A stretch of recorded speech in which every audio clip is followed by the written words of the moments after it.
रहो काम कम ए डार्लिंग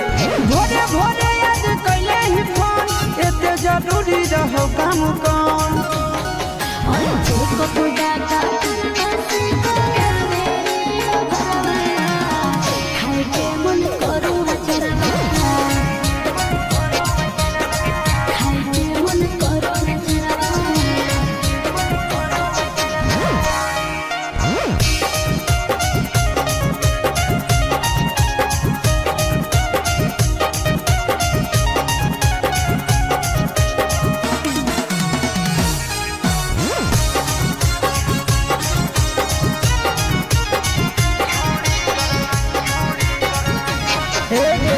छोड़ी कर नहीं बदना हम कलियो नहीं काम गे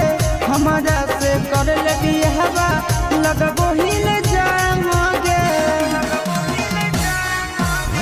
सदिया करे पड़तौरे ममिया भोरे पड़तौरे नहीं तो कोटवा में केस तोरे लड़े पड़तौरे सोच बदलावे सनम खाके तो यहाँ पनो मम्मी कसम ए सोना सोच बदलावे सनम खाके तो यहाँ पनो मम्मी कसम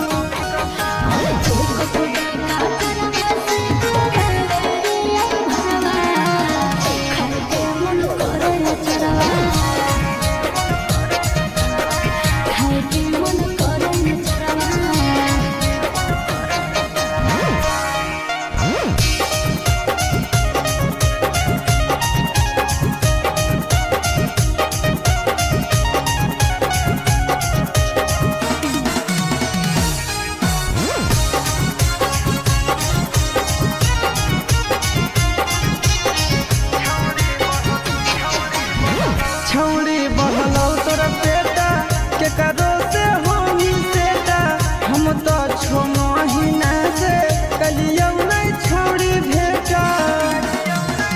हे रे दिले लो भावना सिया सोटाई के भूलिए रे अब दाते काहे लगो हो ले जाबे जमुइया रे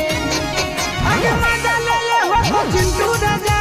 काहे आसुसवा के देही सजा बोल गे आगे मजा ले हो तो चिंटू